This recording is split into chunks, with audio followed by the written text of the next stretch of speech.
Alrighty, here we have a working cast for a multiple bridge. And this particular working cast has one die. This tooth is a viable die. And in fact, if you're wondering, what about the others? Well, this cast has this die. And this cast has this die and this die.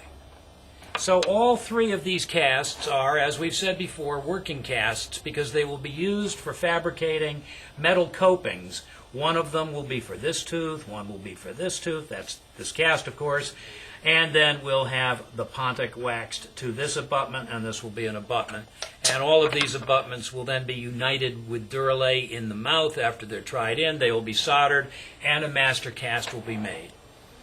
And once again, I direct your attention to the tape on the fabrication of a master cast for that purpose. But before we get that far, we must saw this die from its neighbors. And we could just take the saw and start placing it in the papilla right between these two teeth and following these little guidelines that I put in before, saw straight down and separate this die from this whole section. However, there is always to be found a slight convexity to the mound of the papilla, found here on the facial and even more so on the palatal surface. If I were to saw by placing this blade right on top of that convexity, there's a possibility that the saw blade could deviate and move into the margin, causing a cut in the margin.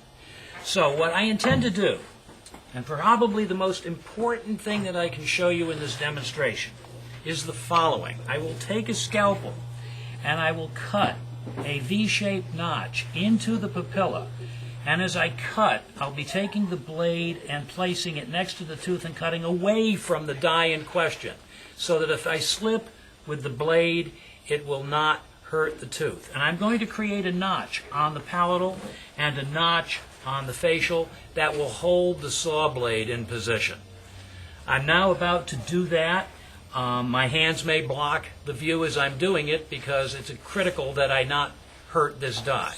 So bear with me. But after the notches are made, I will give you a very close-up view of it.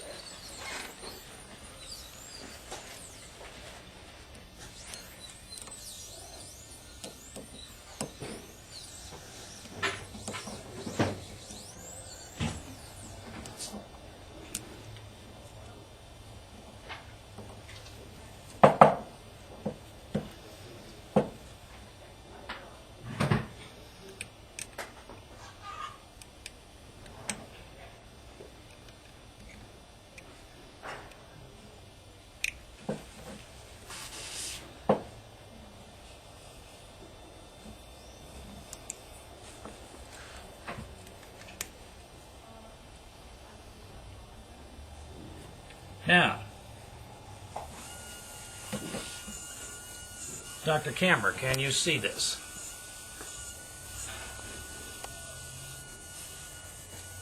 I'm sorry, I couldn't hear you. Go ahead. Thank you. Now that we should have the ability to place this right in the notches, and following the original guidelines, saw right down this pencil mark and in line with this pencil mark. Recognizing that these are the lines that we used to place the pins in position at the time that the pindexing was done.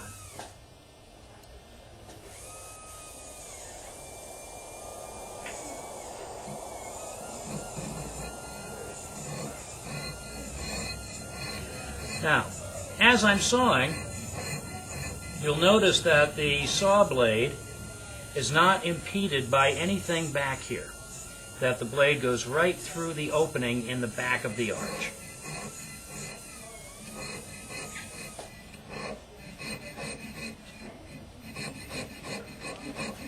We go right through the green until the saw is in the yellow stone, and we can tell because you can now see yellow stone dust coming up from the bottom of the cut, mixing with the green stone dust from the die stone.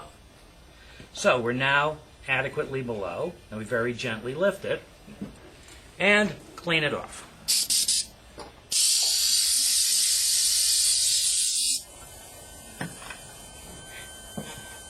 I'll now place 2 more notches on the mesial of the abutment. And again, I start by carving away from the tooth. And you can see we even have the incisive papilla right here, which could cause the blade to deviate. Another critical feature in the placement of the cut is we don't want to sacrifice too much of the edentulous area, because we need to preserve this tissue so that the pontic can be appropriately waxed.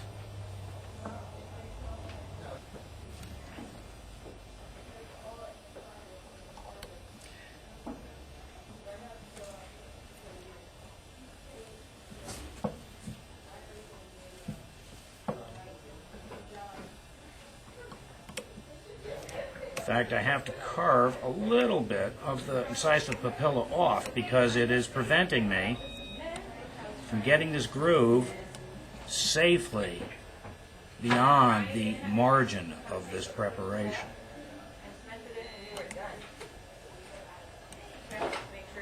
Now, I know you can't see what I'm doing, but once again, I promise, as soon as I'm done, I'll hold this up to the camera.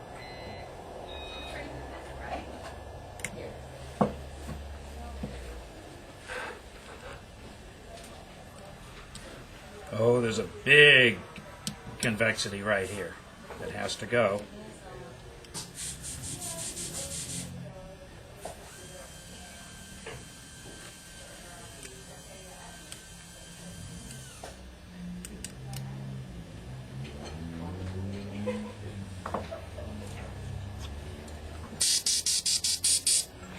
Alrighty, once again, camera, can you see the notch here and here? Okay. Thank you. Huh. Yes, we can see it, but it's not good enough because there's still a little piece of convexity right there that could knock my saw blade.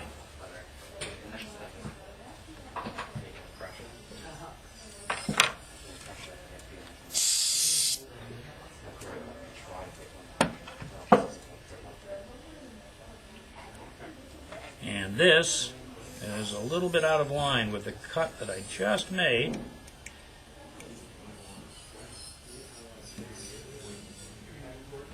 There we are. That looks pretty good. No sense rushing these things. It's all too critical that it be done just right.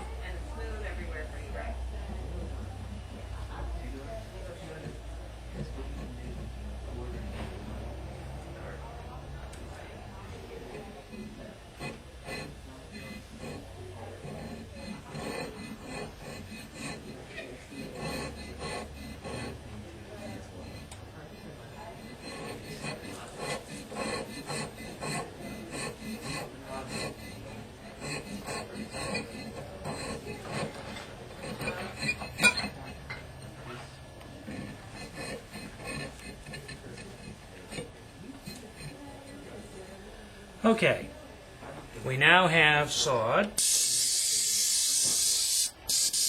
on either side of the die. Now, if you may recall, I had placed 2 pins here, 2 pins in the die, 2 pins in the pontic so that it could come out on its own, and then 2 pins in this other posterior section. So I am now going to liberate the pontic area by separating it from the right posterior. Now, this die is not critical in any way, shape, or form. It is not a real die. So I can just go in and saw. And you'll see how the blade will bounce around if you haven't put a notch in. Remember, I don't need one in this case. Look at that. Just in the very first cut. See how it slides and slips? Maybe I'm exaggerating it, but it truly did it on the first one. I'm going to ask him when we get in. Are you going to ask him to please? Do you want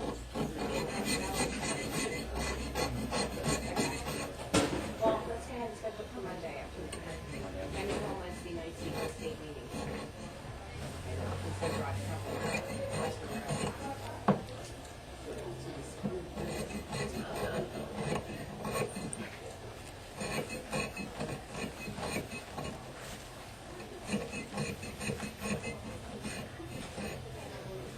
Okay. Now we'll clean off the powder.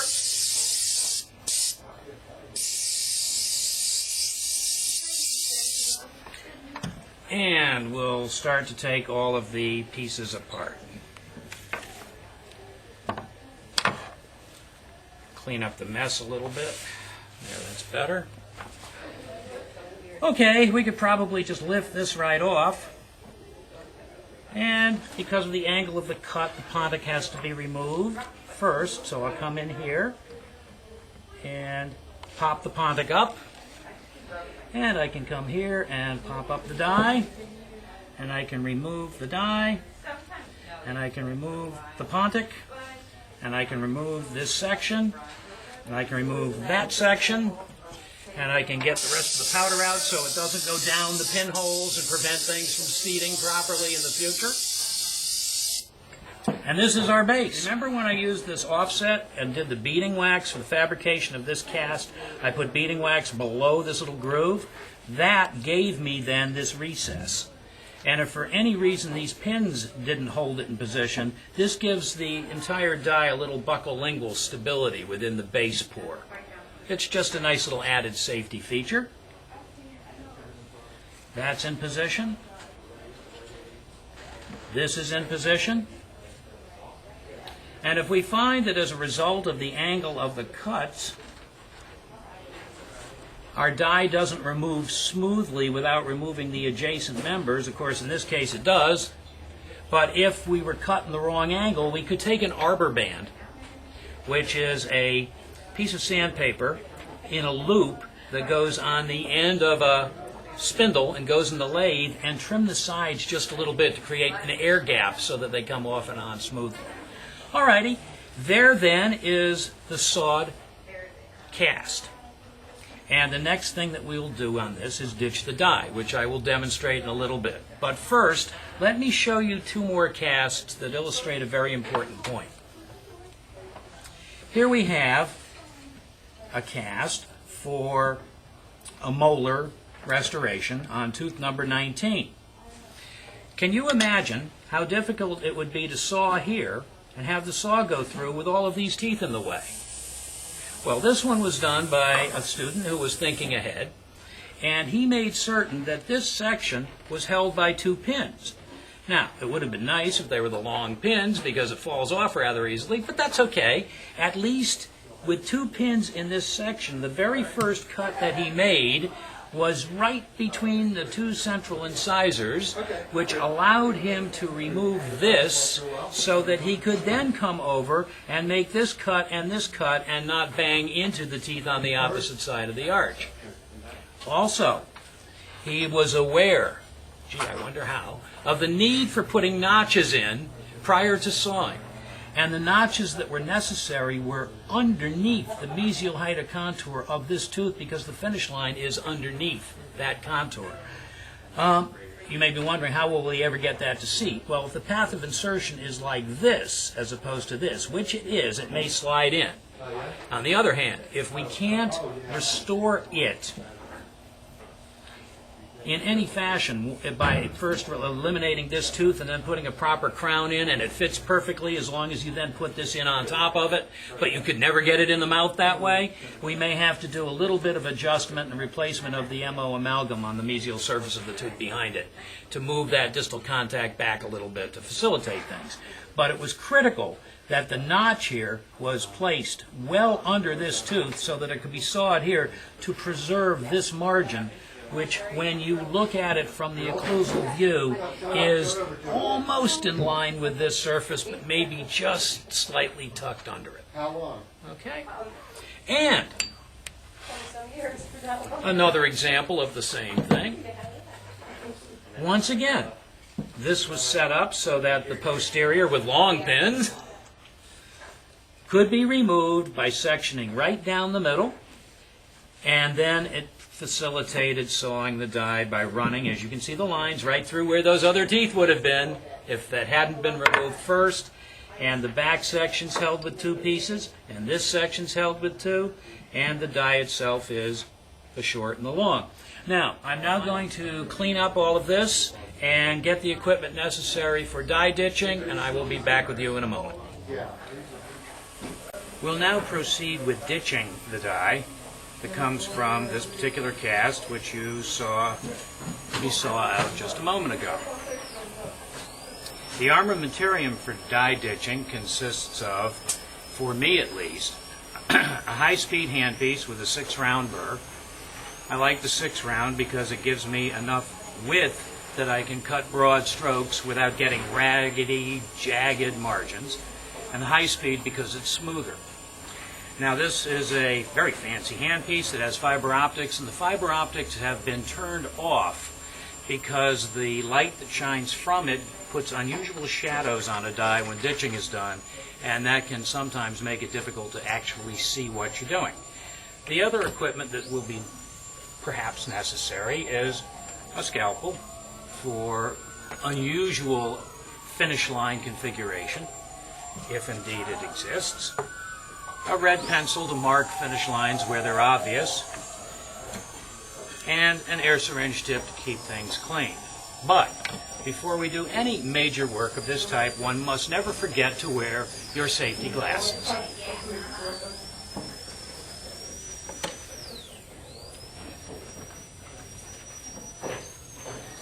So the first step in die ditching is the gingivectomy. And to do that, I'm going to run this burr underneath the gingiva so that it will flake off and expose the margin.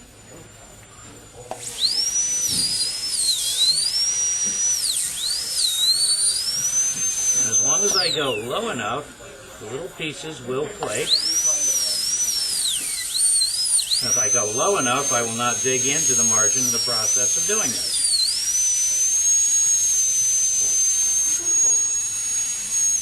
And if this area right here is in my way and could bang the shank of the burr while I'm trying to get in underneath, then I will eliminate it as well.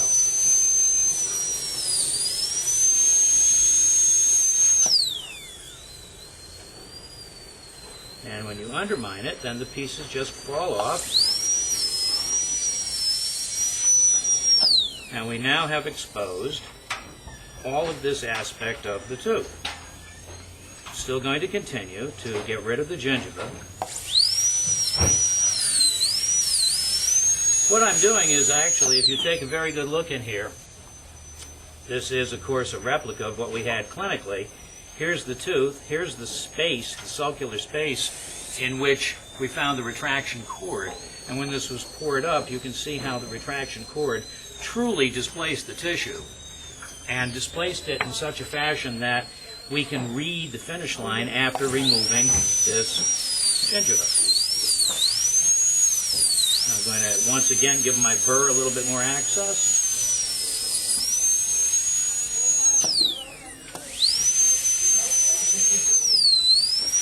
Sometimes you have to pick it off, sometimes, as you just saw, it falls off. Now, time to clean it up a little bit. No water. Water would just turn this powder into green mud. Instead, we use the air. And you'll be happy to know there's no leak between the water and air in this because the O-rings were just replaced. Okay. So clean off everything. And now I take a very critical look at this. And my goodness, I can read the margins perfectly without needing to ditch up underneath them. I will mark the margin. Here's the lingual chamfer. Here's the shoulder with the bevel.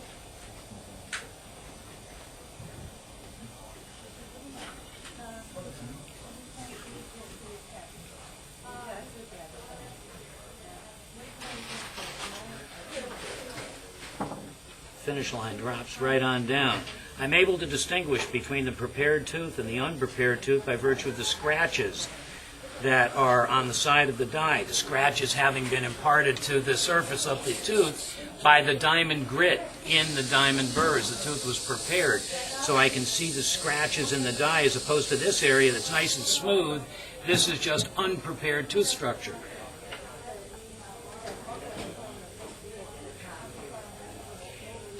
You probably can't see that exquisite detail in this range. You must take my word for it, there's absolutely no preparation below the red line. And there's no need for me to ditch up to the red line, because as steady as my hands may be, when I can read the finish line, why should I risk losing it in the process of creating a cup out underneath it? What would the ditch look like? Well, here's an example of an area that's already pre-ditched. On the palatal surface of this, our chamfer finish line is here, and below it, the natural tooth structure has a concavity. If I were to take this burr and place it underneath the finish line all the way around, I would achieve what we already have right here naturally. So this is one of those rare instances where the retraction was so good that the finish line is visible coronal to the base of the sulcus as the tissues were retracted. So this is now ready for waxing. Now here we have another die, and this is very, very interesting. Let me put it back in the master cast. It's one of three, and should you wonder, here's tooth number 9, and here's tooth number 7, and I'll demonstrate ditching tooth number 8. And as you can see, our patient has rather short teeth, and when we look at this clinically, and take away 2 millimeters of incisal room for the metal and the porcelain, there's certainly not very much length for resistance and retention form.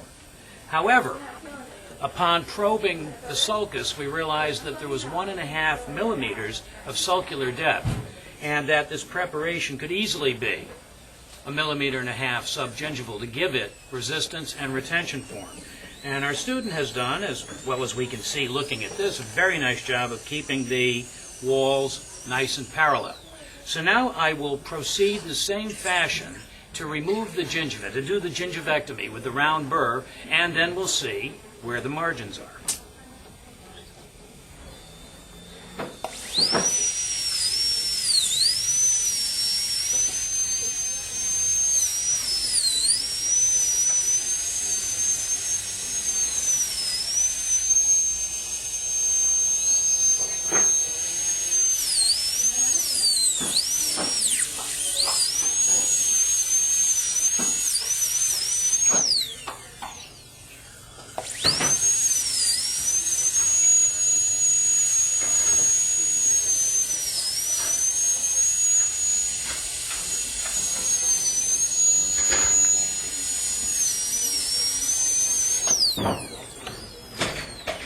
Time to stop and show you a little something. Right here, you can see residual Impergum impression material. That's really rather neat, because that shows without any question that there was adaptation of the impression material subgingivally during the course of taking this impression. And it also gives me a purple target when I'm ditching. So it makes it a little bit easier to hit that little band of rubber and watch the gingiva fall off.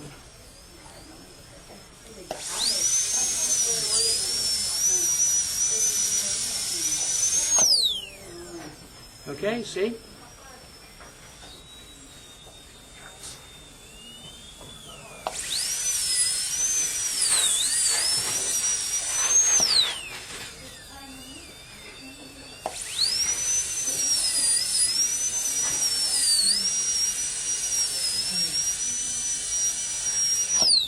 I'm having a little trouble seeing what I'm doing, so I'm going to blow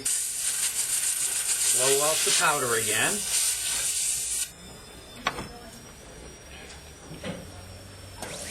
Facial margin of this is a little tricky because this tooth came with a mid-facial root concavity, as some centrals have, which gives it a little bit of a widow's peak appearance mid-facial, as we'll uncover in just a moment.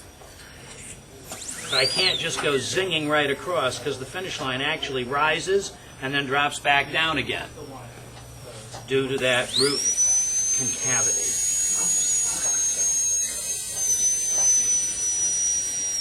So at this point, I'm going to try to thin this a little bit. There we go, that helped. All right, it's just about exposed.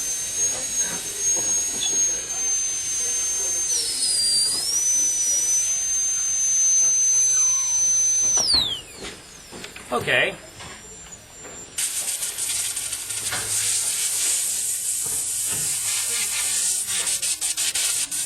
And now we have done the gingivectomy, but we can see that the finish line way down here is very, very close to the ditch.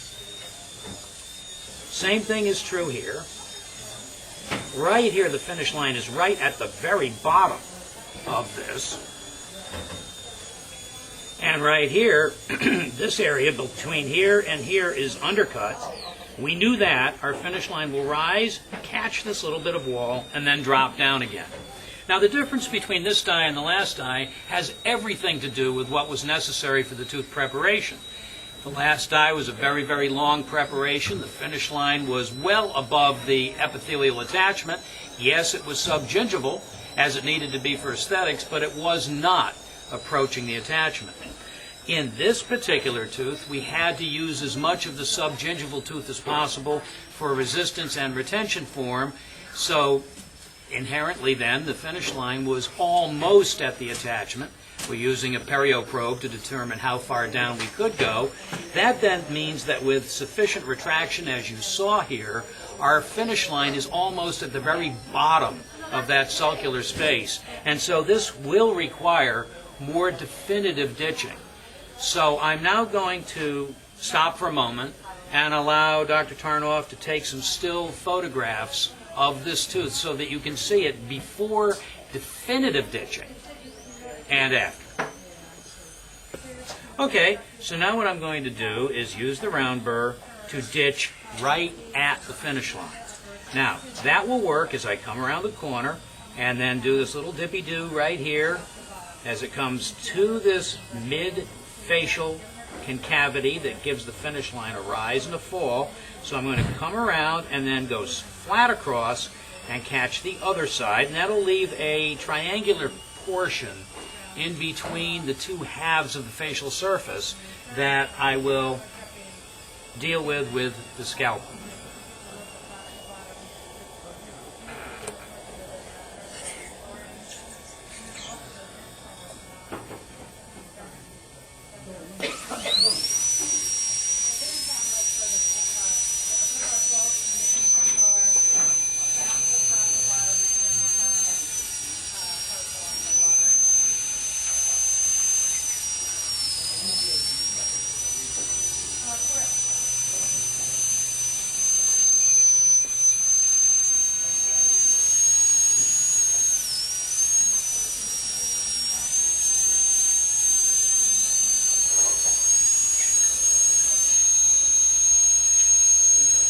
Just going right up underneath the finish line and removing the excess below it.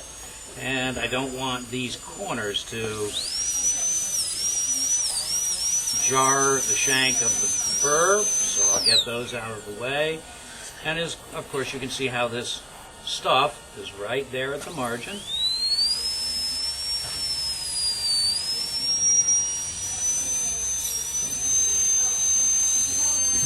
A little long because I can see that I'm below the margin. What I'd left behind was undercut relative to it. There we are.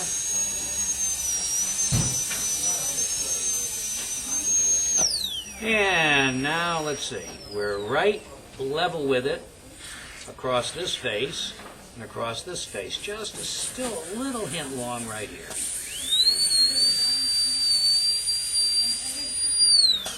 There we are. Now, we have this undercut that goes up, over, and down. And for that, I need a smaller round burr. I need something like a number 4. And having said that, a number 4 is currently being searched for. And while we're waiting for that, I'll work on the little front piece. Our finish line comes right around to the bottom where I ditched, and then goes up like so, and then back down again, and then follows where I ditched. Just like that. And the only thing that can fit in there, do you see it, Dr. Camera? Hello? See it? Thank you. Is a scalpel.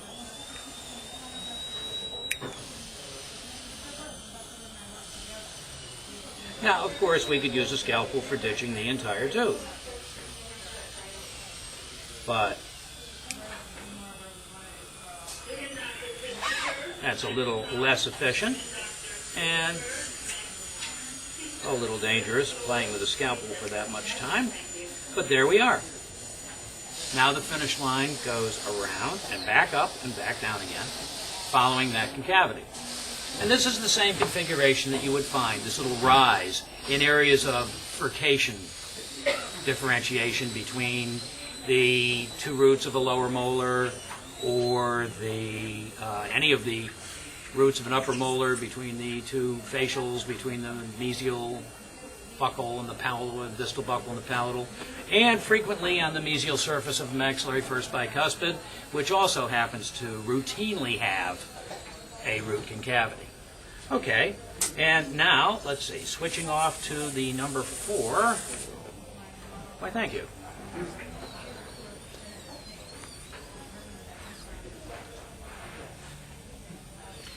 I can now use this to go up and over and down, and just so that I can see where it is and show you before we begin,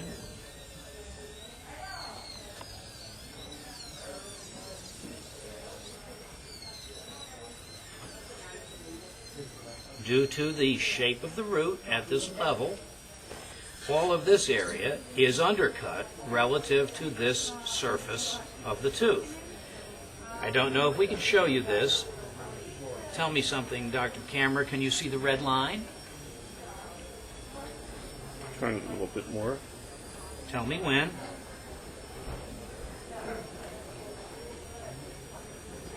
Okay. All right, if you can see the red line, you should not be able to see this tooth structure underneath it. Agreed? Good, because that is undercut relative to this. Okay, now if this was a preparation and we needed to eliminate that, we'd remove the overhang above, but this is not a discussion of preparation. So, I will now ditch to the red line.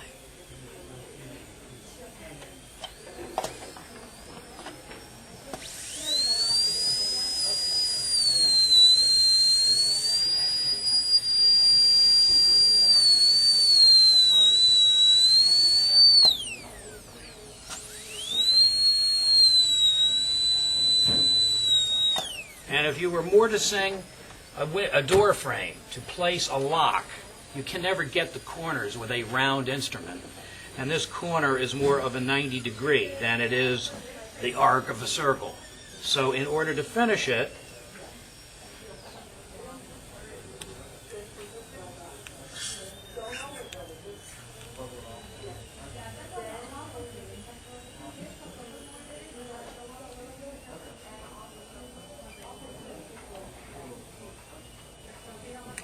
it's cleaned out with the scalpel.